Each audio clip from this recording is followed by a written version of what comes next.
بسم اللہ الرحمن الرحیم۔ تمام دیکھنے والوں کو السلام علیکم۔ ہم آپ کو اپنے اس چینل میں خوش آمدید کہتے ہیں۔ اس پلے لسٹ میں ہم آپ کو خود اعتمادی گفتگو کے بارے میں بتائیں گے کہ آپ خود میں خود اعتمادی کیسے پیدا کر سکتے ہیں اور خود اعتمادی پیدا کر کے آپ کامیابیاں کیسے حاصل کر سکتے ہیں۔ اس کے ساتھ ساتھ زندگی کے بہت پہلوؤں پہ تبادلہ خیال کریں گے۔ تو آئیے شروعات کرتے ہیں۔ اگر آپ نے ہمارے اس چینل کو ابھی تک سبسکرائب نہیں کیا تو اسے سبسکرائب کریں اور بیل آئیکن کو پریس کر لیں تاکہ ہماری اس موضوع سے ریلیٹڈ تمام ویڈیوز آپ تک ٹائم ٹو ٹائم پہنچتی رہیں۔ اگر ویڈیو پسند آئے تو لائک ضرور کر دیجیے گا۔ تو سب سے پہلے ہم بات کرتے ہیں کہ کیا آپ کو اپنی ذات پر بھروسہ نہیں؟ جو لوگ خود اعتمادی سے عاری ہوتے ہیں اور شرمیلے پن کا شکار ہوتے ہیں، دراصل وہ خوف زدہ ہوتے ہیں کیونکہ انہیں اپنی ذات پر بھروسہ نہیں ہوتا۔ جب وہ دوسرے لوگوں سے ملتے ہیں تو ان کی پریشانی اور بدحواسی دیکھنے کے قابل ہوتی ہے۔ وہ گھبرائے ہوئے نظر آتے ہیں اور ان کا ہر انداز بے ربط دکھائی دیتا ہے، اس میں کوئی ربط نہیں ہوتا۔ یہ پریشان حال لوگ دوسروں سے ملنا اور انہیں دوست بنانا چاہتے ہیں، لیکن جب ایسا کرنے کی کوشش کرتے ہیں یا اس کا موقع آتا ہے تو ایک عجیب و غریب نفسیاتی الجھن ان پر مسلط ہو جاتی ہے اور وہ اپنے مقصد میں ناکام رہتے ہیں۔ افسوسناک بات یہ ہے کہ ایسے پریشان حال شخص کو یہ معلوم نہیں ہوتا کہ جو نفسیاتی الجھن اس پر مسلط ہے وہ اصل میں اس کی اپنی ہی پیدا کی ہوئی ہے۔ اگر ایسے شخص کی بچپن کی زندگی پر نگاہ ڈالی جائے تو معلوم ہوگا کہ موجودہ نفسیاتی الجھن کی جڑ بچپن کی زندگی میں دور تک پھیلی ہوئی ہے۔ بچے کی عقل محدود ہوتی ہے، اسے یہ نہیں معلوم ہوتا کہ ایک واقعے کو اہمیت دینی چاہیے یا نہیں دینی چاہیے۔ بچپن کی زندگی میں معمول سا ناخوشگوار واقعہ بھی بچے کو بہت زیادہ ناخوشگوار محسوس ہوتا ہے۔ چنانچہ اس قسم کا واقعہ بچے کے رویے پر اثر انداز ہوتا ہے اور اس واقعے کے اثرات زندگی کا ایک مستقل جز بن جاتے ہیں۔ بچپن میں انسان کی عقل محدود ہوتی ہے، اس لیے وہ نفسیاتی الجھنوں کے گڑھے میں گر جاتا ہے اور یہ الجھنیں اس کے زندگی کا جز بن جاتی ہیں۔ کچھ عرصہ پہلے تک نفسیات کے ماہرین لوگوں کو بتایا کرتے تھے کہ نفسیاتی الجھنوں پر قوت ارادی کے ذریعے قابو پایا جا سکتا ہے، لیکن آج یہ بات ثابت ہو چکی ہے کہ محض قوت ارادی کے ذریعے ان الجھنوں پر قابو پانا ناممکن ہے۔ نفسیات کے موجودہ ماہرین کا کہنا ہے کہ نفسیاتی الجھن سے نجات حاصل کرنے کے لیے ضروری ہے کہ پہلے اس الجھن کی تہ تک پہنچا جائے اور پھر اس الجھن سے نجات حاصل کرنے کا طریقہ دریافت کیا جائے۔ نفسیاتی الجھن سے نجات حاصل کرنے کے لیے یہ دونوں باتیں انتہائی اہم ہیں۔ اگر آپ نے ایک صحت مند نقطہ نظر پیدا کر لیا تو آپ کی شخصیت میں خود بخود خود اعتمادی پیدا ہو جائے گی اور آپ دوست بنانے کے فن میں مہارت حاصل کر لیں گے۔ اصل میں لوگوں کی دو بڑی قسمیں ہیں۔ پہلی قسم تو ایسے لوگوں کی ہے جو ہنگامہ خیز زندگی گزارتے ہیں اور لوگوں کے ہجوم میں خوش رہتے ہیں۔ ایسے افراد نئے نئے لوگوں کے ساتھ ملنے جلنے میں خوشی محسوس کرتے ہیں اور زندگی کے ہنگامے میں بھرپور حصہ لیتے ہیں۔ ایسے لوگ بہت کم شرمیلے ہوتے ہیں۔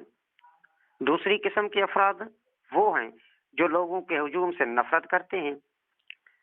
ان کی ایک یا دو مشاغل اور چند دوست ہوتے ہیں جن میں وہ مگن رہتے ہیں.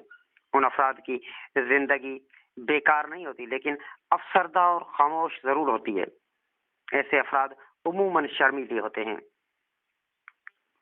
شرمیلے لوگ بعض اوقات اپنے شرمیلے پن کا یہ علاج دریافت کرتے ہیں کہ طبیعت چاہے یا نہ چاہے لوگوں میں گھس جاؤ اور تعلقات پیدا کرو، چاہے یہ سارا کام اپنے مزاج کے خلاف ہی کیوں نہ ہو. مثال کے طور پر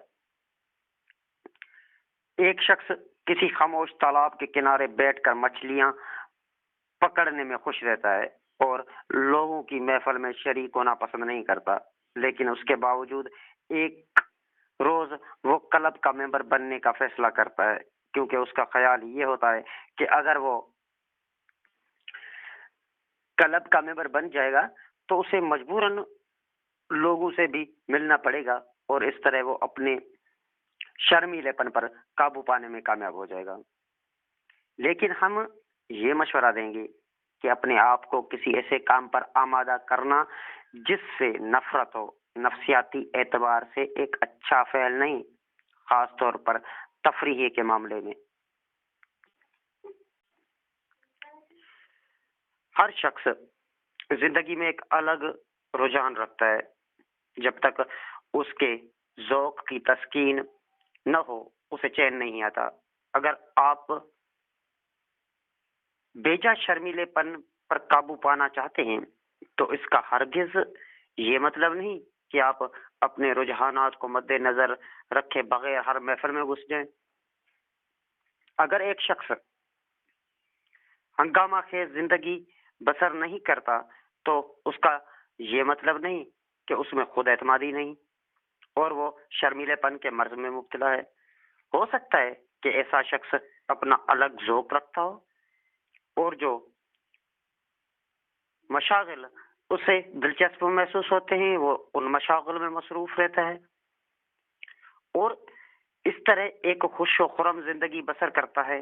اگر آپ کو یہ دیکھنا ہے کہ ایک شخص عدم خود اعتمادی اور شرمیلے پن کے مرض میں مبتلا ہے یا نہیں تو پھر آپ کو اس بات کا جائزہ لینا ہوگا کہ دوسرے لوگوں کی موجودگی میں ایسے شخص کا طرز عمل کیا ہوتا ہے.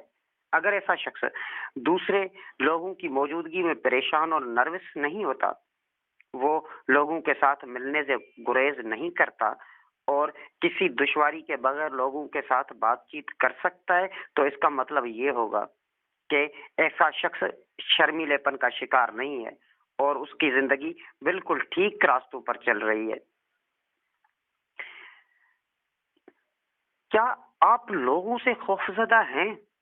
جو شخص دوسرے لوگوں کے ساتھ ملنے سے گریز کرتا ہے اور ان سے گھبراتا ہے وہ یقیناً لوگوں سے خوف زدہ ہوتا ہے اور یہ خوف اس کے تحت الشعور میں ہوتا ہے. اگر آپ خاموش اور پرسکون زندگی کی خواہش رکھتے ہیں اور ہنگامہ آرائی کو پسند نہیں کرتے تو آپ کی یہ خواہش صحت مند بنیادوں پر استوار ہوتی ہے اور اس میں شرمیلے پن کی کیفیت نہیں ہونی چاہیے. بعض لوگ ایسے ہوتے ہیں کہ در حقیقت وہ دوسرے افراد کے ساتھ ملنے سے گھبراتے ہیں، لیکن اگر ان سے پوچھا جائے کہ آپ ایسا کیوں کرتے ہیں تو وہ جواب دیتے ہیں کہ ہم خاموش پرسکون اور ہنگامہ آرائی سے پاک زندگی گزارنا چاہتے ہیں. ایسے لوگ اصل میں خود کو دھوکہ دے رہے ہیں، وہ دھوکہ کھا رہے ہیں. سچائی ہمیشہ کڑوی ہوتی ہے، چنانچہ شرمیلے لوگ یہ تسلیم نہیں کرتے کہ وہ ایک بور زندگی گزار رہے ہیں اور تنہائی کی وجہ سے اداس رہتے ہیں. اس کے برعکس وہ یہ کہتے ہیں کہ ہمیں تنہائی پسند ہے. کبھی کبھی وہ یہ بھی کہتے ہیں کہ لوگ ہمیں پسند نہیں کرتے اور ہم لوگوں کو پسند نہیں کرتے. حقیقت یہ ہے کہ جس کا کوئی دوست نہیں ہو وہ بہت بدنصیب شخص ہوتا ہے اور وہ کبھی خوش و خرم زندگی نہیں گزار سکتا. اگر آپ کا کوئی دوست نہیں تو آپ میں احساس کمتری مسلسل بڑھتی جائے گی.